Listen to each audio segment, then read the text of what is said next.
Gentleman yields. The chair now recognizes the ranking member of the full committee, Mr. Larsen. Thank you, Mr. Chair. Just to maybe sum up, I heard you say in the case of North Carolina, and probably in the case of Washington State, if something similar happened, someone would be eligible for up to $85,000 of aid. Is that what I heard you say? 42.5 plus 42.5? Yes, sir. 42,500 for fiscal year 24. That went up in fiscal year 25, but that also does not include the amount that we pay to support people in hotels, the amount that we put in to support people in manufactured housing units, or rent reimbursements. Those do not come out of their 42,500. And on the emergency shelter support program, did FEMA create that program?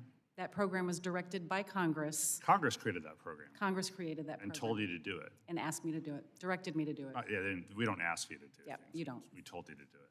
So it's really up to Congress to decide. Congress directed FEMA to administer the legacy program of ESFP humanitarian assistance, and then the establishment. I got it. I think we should just issue a mirror to every member of Congress who complains to you about the emergency shelter program, so they can look at who's responsible for doing anything about it, which you're responsible for administering it, but you're not responsible for creating it. Correct. On the disaster relief, so it's $100 billion is the request, not $100 million. 100 billion, Yeah, 40 billion of which is FEMA's request. 40 billion, which is FEMA's request. And tell me why FEMA needs that supplemental funding, especially for a disaster relief fund before the end of the year.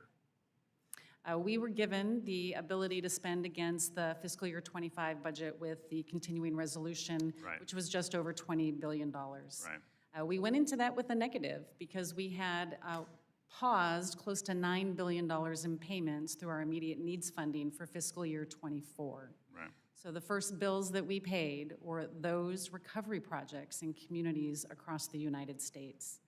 In Hurricane Helene and Milton, those costs are expensive, and the cost to respond to these two disasters is outpacing all other disasters in the previous 10 years except for Hurricane Maria. And so and I don't want to diminish the importance of Helene and Hurricane Helene and Milton, but in that $9 billion, some of that money went to places that weren't in the Southeast or Appalachia because of outstanding disaster recovery requests. Is that right? It was projects, over 3,000 recovery projects across the United States we were not able to reimburse while we were in immediate needs funding. And so that was the $20 billion, and now you're spending the $11 billion plus that which you need otherwise because of Helene and Milton and because of the other outstanding requests that Congress hasn't funded since October 23 and the last supplemental disaster request. Is that right? We have been very transparent with Congress about what the health of the DRF is and anticipated a shortage going into fiscal year 24 as well as fiscal year 25. We have put forth 2 supplemental requests in fiscal year 24, neither which were allowed. And so we find ourselves in a situation. Neither of which were passed. Were passed. Yeah, right. Yeah. No, we're allowed to pass them. We chose as a Congress not to, which is, again, we should.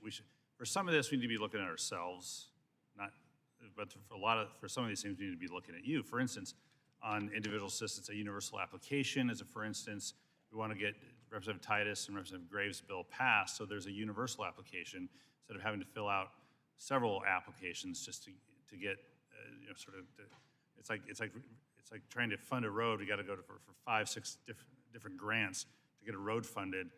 In transportation rather than just get the one pot of money to do this. And for someone who's in a situation where they're trying to find a place to live because of a disaster, we need to cut down on the time and on the paperwork that they have to do to get access to this. So can you talk a little bit about the need for a universal application? Yeah, the Disaster Survivor Fairness Act, we really appreciate the efforts that have gone forth with this because it gives us a lot of flexibilities. It allows us to do direct repair to homes, but the other piece is about the universal application.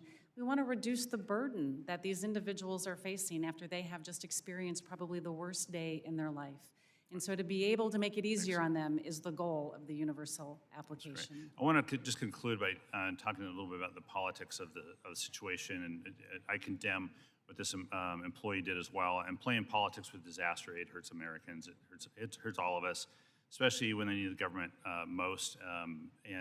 So it's troubling that even the president-elect said he would deny disaster aid to California if the governor there doesn't listen to him. And at an event in September, the president-elect said that the governor of California is going to sign those papers. If he doesn't sign those papers related to California water policy, he won't get money to put out all the fires, and we won't give him the money to put out fires, and then he's got problems. And it's not the first time he's done something like this. And in 2019, the president-elect tweeted, billions of dollars are being sent to the state of California for forest fires. That with proper forest management would never happen unless they get their act together, which is unlikely. I've ordered FEMA to send no more money. The point I want to make is that it's up to this committee to responsibly hold anyone accountable who is seeking to politicize disaster aid, from a crew leader at FEMA to the president-elect or the president. None of this is acceptable, and we have a responsibility to hold everyone accountable for these comments that get in the way of getting disaster aid to people. And with that, I yield back.